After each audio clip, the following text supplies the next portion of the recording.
Praise the lord. హల్లెలూయా. ప్రభునందు ప్రియ దేవుని పిల్లారా, నేటి వాక్య ధ్యానము కొరకు మిమ్మల్ని ప్రేమతో ఆహ్వానిస్తూ ఉన్నాను. నేటి వాక్య ధ్యానముగా దేవుడు మనకిచ్చిన అంశము, అస్థిరమైన లోకములో స్థిరముగా ఉండాలంటే. ఈ అంశము ద్వారా ప్రభువు మనతో మాట్లాడినట్లుగా ప్రార్థన చేద్దాం. సకల ఆశీర్వాదములకు కారణభూతుడైన తండ్రి, మా మంచి దేవా, మీకు వందనాలు నాయనా. ఏ మంచి లేని మా జీవితంలో మరొక నూతన ఉదయాన్ని అనుగ్రహించారు. అందును బట్టి మీకు వేలాది కోట్లాది స్తోత్రాలు నాయనా. ఈ ఉదయకాలమున మీరు మాకు ఇచ్చిన ఈ అంశమును బట్టి మీకు కృతజ్ఞతాస్తుతులు చెల్లించుచున్నాము తండ్రి. ఈ అంశము ద్వారా మీ లేఖనాల నుండి మాతో మాట్లాడమని, అయా ఆత్మీయ పాఠాలు మీ లేఖనములో నుండి మీరే మాకు బోధించి నేర్పించమని యేసునామమున ప్రార్థించి వేడుకుంటూ ఉన్నాము తండ్రి. ఆమెన్. ప్రభువునందు ప్రియ దేవుని పిల్లారా, అస్థిరమైన లోకంలో స్థిరముగా ఉండాలంటే ఏం చేయాలి? ప్రియ దేవుని పిల్లలారా, దానికి మూలపాఠముగా మొదటి దినవృత్తాంతముల గ్రంథము 29వ అధ్యాయము 15వ వచనాన్ని చదువుకుందాం. మా పితరులందరి వలనే మేమును నీ సన్నిధిని అతిథులమును పరదేశులములై ఉన్నాము. మా భూ నివాస కాలము నేడ అంత అస్థిరము, స్థిరముగా ఉన్నవాడొకడును లేడు.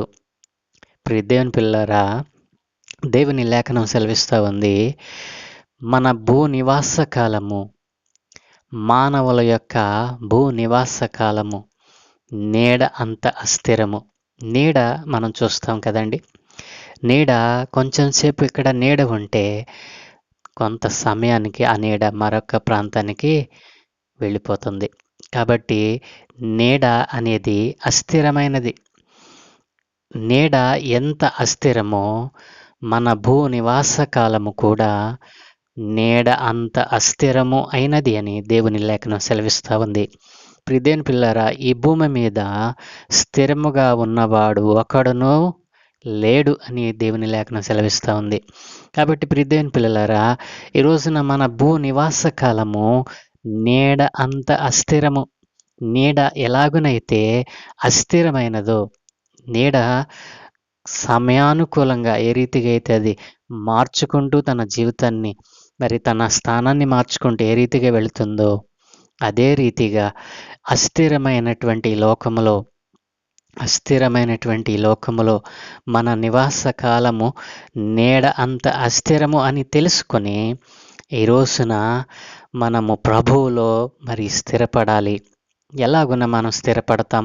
ప్రియ దేవుని పిల్లలారా, అస్థిరమైనటువంటి లోకంలో స్థిరముగా మనం జీవించాలంటే మన కారు కానీ మన బైకు కానీ నీడలో పెడతామా, ఎండలో పెడతామా అండి? ప్రియ దేవుని పిల్లలారా, ఆలోచన చేయండి. ఎవరైనా సరే వారి కారు కానీ మన బైకు కానీ మరి ఏదైనా సరే ఎండలో ఎంత మాత్రము పెట్టాం కదండి. మరి నీడలోనే పెడతాం. అయితే ఆ నీడ మన పని ముగించుకుని వచ్చేటప్పటికి ఆ నీడలో పెట్టినటువంటి కారు నీడలోనే ఉంటుందంటారా? ఎందుకంటే నీడ అస్థిరమైనది. నీడ తన స్థానాన్ని మార్చుకుంటూ పోతుంది. కాబట్టి ఈ లోకము అస్థిరమైనది. ఈ అస్థిరమైన లోకములో మరి మన మీద ప్రభుత్వం చేస్తున్నటువంటి ప్రభుత్వము అస్థిరమైనది. మన ఆలోచనలు అస్థిరమైనవి, మన తలంపులు అస్థిరమైనవి, మనం చేసేటువంటి ప్రతి ప్రయత్నము అస్థిరమైనదే. ఏది కూడా స్థిరమైనది ఈ లోకంలో లేదండి.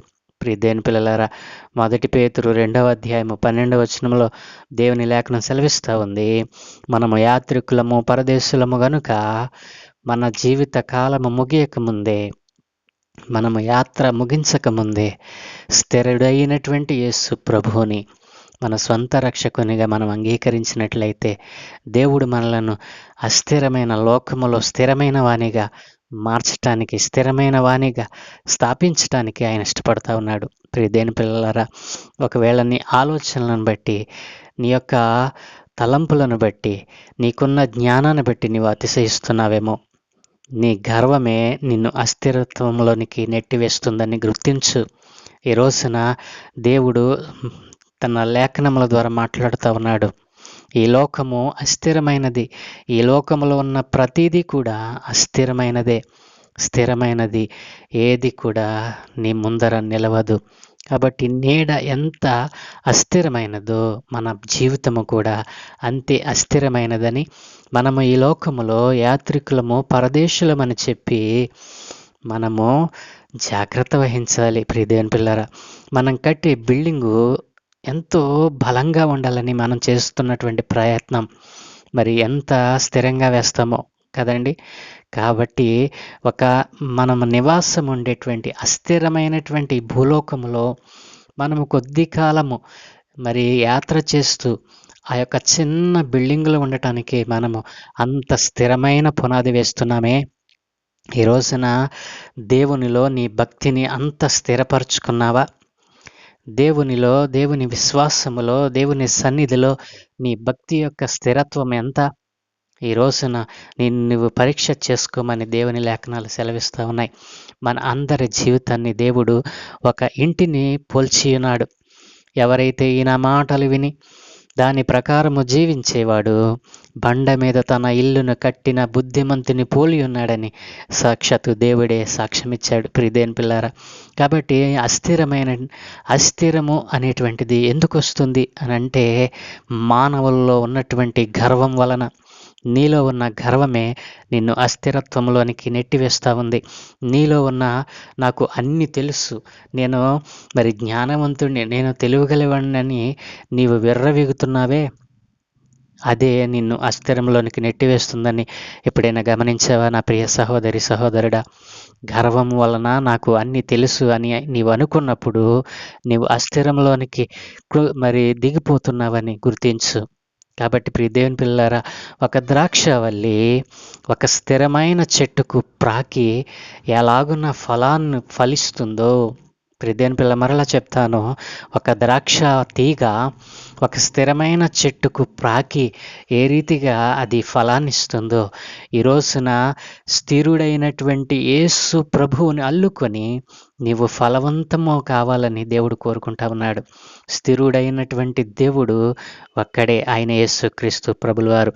ప్రియ దేవుని పిల్లలారా, మనం లేఖనాల్లో చూసినట్లయితే మరి యెషయా గ్రంథము 33వ అధ్యాయము 6వ వచనంలో దేవుడు అంటున్నాడు కదా, నీ కాలములో నియమింపబడినది స్థిరముగా ఉండును అని దేవుడు వాగ్దానం చేస్తూ ఉన్నాడు. ప్రియ దేవుని పిల్లారా, నీ కాలములో నియమింపబడినది అనగా దేవుడు నీ కొరకు సిద్ధపరిచినది నీ కోసము నియమించేశాడు. అది స్థిరముగా ఉంటుంది. అదేంటో తెలుసా? ఈ లోకములో నీవు ఆయన యందు భయభక్తులు నిలిపినప్పుడు, ఆయన సన్నిధి అంటే భయపడినప్పుడు, ఆయన వాక్యం అంటే విధేయత చూపినప్పుడు దేవుడు నిన్ను నీ కాలములో నియమింపబడిన ఆ ఆశీర్వాదాలన్నిటినీ కూడా దేవుడు స్థిరపరుస్తాను అని అంటూ ఉన్నాడు. కాబట్టి 6వ వచనంలో యెషయా గ్రంథం 33:6లో దేవుని లేఖనం ఎలాగున సెలవిస్తూ ఉంది, నీ కాలంలో నియమింపబడినది స్థిరముగా ఉండును. ఎప్పుడు తెలుసా నా ప్రియ సహోదరి, సహోదరుడా? నీవు అస్థిరమైన లోకములో నీ ఆలోచనలో నీ జ్ఞానాన్ని, నీ గర్వాన్ని నువ్వు ఆధారం చేసుకుని దేవుడంటే భయం లేకుండా లోకముతో స్నేహం చేస్తూ దైవ శక్తిని మరి తక్కువగా అంచనా వేస్తూ ఈ రోజున నిన్ను నీవు చెడగొట్టుకొని దేవునికి వ్యతిరేకమైన దిశలో నీవు ప్రయాణం చేస్తూ ఉన్నావు. అస్థిరమైన లోకములో ఏది కూడా నీకు అక్కరకు రాదు అని దేవుని లేఖనం సెలవిస్తుంది. కాబట్టి 1 కొరింథీ 7:31లో దేవుని లేఖనం సెలవిస్తుంది కదూ, మరి ఈ లోక నటన గతించిపోవును, ఎవడైతే దేవుని చిత్త ప్రకారం చేస్తాడో వారిని దేవుడు స్థిరపరుస్తానని దేవుని లేఖనం సెలవిస్తూ ఉంది. ప్రియ దేవుని పిల్లారా, ఈ లోకములో మరి స్థిరమైనది ఏమిటి? ఈ లోకములో ఏది స్థిరమైనది? మనం ఆలోచన చేస్తే ఈ లోకములో స్థిరమైనది మొదటిగా దేవుని వాక్యం. దేవుని వాక్యము నిత్యము నిలుచున్నది. అది నీవు నేను చచ్చినా అది నిత్యము జీవించే ఉంటుంది. కాబట్టి ఈ లోకములో స్థిరమైనది ఏమిటంటే మొదటిది దేవుని వాక్యం, రెండవది ఆయన చిత్తము ఎవరైతే చేస్తారో వారు స్థిరమైనటువంటి మరి బండ మీద కట్టిన ఇంటిని పోలిన వారై బుద్ధిమంతులుగా మెలుగుతారు. మరి ఏది స్థిరమైనది అంటే ఆయన చిత్తము చేయుటమే మరి ఈ లోకములో స్థిరమైనది. ఆయన చిత్తము జరిగించువాడు నిత్యము నిరంతరము నిలుస్తాడు. నిరంతరము అతనిని నేను స్థిరపరుస్తానని దేవుడు సెలవిస్తూ ఉన్నాడు. మూడవది ఏమిటంటే ఆయనను ఆశ్రయించువారు.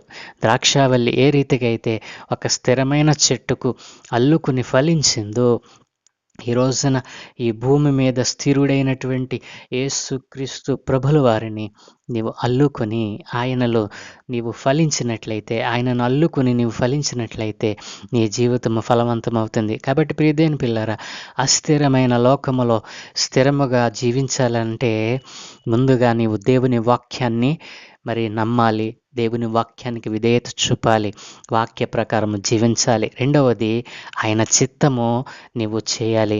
మూడవది ఆయనను అల్లుకుని ఫలించాలి. ఈ రీతిగా నీ జీవితంలో నీవు కలిగి ఉన్నట్లయితే, నీ జీవితంలో ఈ 3 అంశాలను నీవు కలిగి ఉన్నట్లయితే అస్థిరమైనటువంటి లోకములో దేవుడు నిన్ను మరి నీ కాలములో నియమింపబడినది స్థిరముగా నీకు దేవుడు అనుగ్రహిస్తాడు. ఆ రీతిగా దేవుడు నిన్ను అస్థిరమైనటువంటి లోకములో స్థిరముగా నిన్ను మరి ఫలవంతముగా చేసి నిన్ను బహుగా ఆశీర్వదించునుగాక. మీ కుటుంబాలు దేవునిలో అంటుకట్టబడి దేవుని యొక్క వాక్యానికి మరి భక్తిలో మరి దేవుని యొక్క సన్నిధిలో మీరు ఫలించుదురుగాక. దేవుడు మీ కుటుంబాలను బహుగా ఆశీర్వదించునుగాక. ఆమేన్. ప్రార్థన. సకల ఆశీర్వాదముల కారణభూతుడైన తండ్రి, మా మంచి దేవానికి వందనాలు నైనా ఈ పునరుత్థాన దినమునందు మీరు మాకు ఇచ్చిన ఈ లేఖనమును బట్టి, అంశమును బట్టి మీకు వందనాలు. అవును దేవా, మేము అస్థిరులము నైనా, ఇదిగో ఈ లోకములో మేము యాత్రికులము, పరదేశులమై ఉన్నాము నైనా. మా భూనివాస కాలము కేవలము నీడ అంత అస్థిరమైనది నైనా. దేవా, ఈ కొద్దిపాటి జీవితానికే అనేక మంది నాయన ఇదిగో నీకు వ్యతిరేకంగా లేస్తూ అయినా వారు గర్వము చేత నాకు అన్నీ తెలుసు అనేటువంటి భావనతో ఈ రోజున నీ యొక్క ఆశీర్వాదానికి అయినా ఇదిగో నీవిచ్చేటువంటి ఉచితమైనటువంటి మరి దీవెనలను పోగొట్టుకుంటూ ఉన్నారు. అస్థిరమైన వాటిని చూస్తూ ఈ లోకంలో కాలం గడుపుతూ ఉన్నారు నాయన. అట్లాంటి వారందరి మీద మీ కనుదృష్టి ఉంచమని ఈరోజు నీవు ఈ అస్థిరమైన లోకములో స్థిరమైనవేమిటో మీరు మాకు సూటిగా తెలియచేశారు. అవును తండ్రి, అయా నీ వాక్యము నిత్యము నిలుస్తుంది నాయన. నీ వాక్యాన్ని నైనా మరి అంగీకరించి నీ వాక్యానికి విధేయత చూపుతూ నీ వాక్యానుసారముగా జీవించే జీవితం జీవిస్తూ అయా ఇదిగో నీ చిత్తము చేస్తూ నిన్ను అల్లుకుని ఫలించే భాగ్యము ఈ లోకములో నైనా నీ పిల్లలైన వారందరికీ అనుగ్రహించమని ఈరోజు పెళ్లి రోజు పుట్టినరోజు జరుపుకుంటున్న బిడ్డలందరినీ మీరు దీవించండి నైనా. ఈ దినం మేము చేయు నైనా ఆరాధనలన్నిటిలో నైనా మీ కనికరమును మీ కృపను చూపమని ఇదిగో పరిశుద్ధులందరూ కూడా ఆరాధిస్తూ ఉండగా నీవే మహిమ పొందుకోమని, ఏ మనిషికి మహిమ రాకుండా నీవే మహిమ ఘనత ప్రభావములు పొందుకోమని యేసు నామమున ప్రార్థించి వేడుకుంటూ ఉన్నాను తండ్రి. Amen, amen, amen.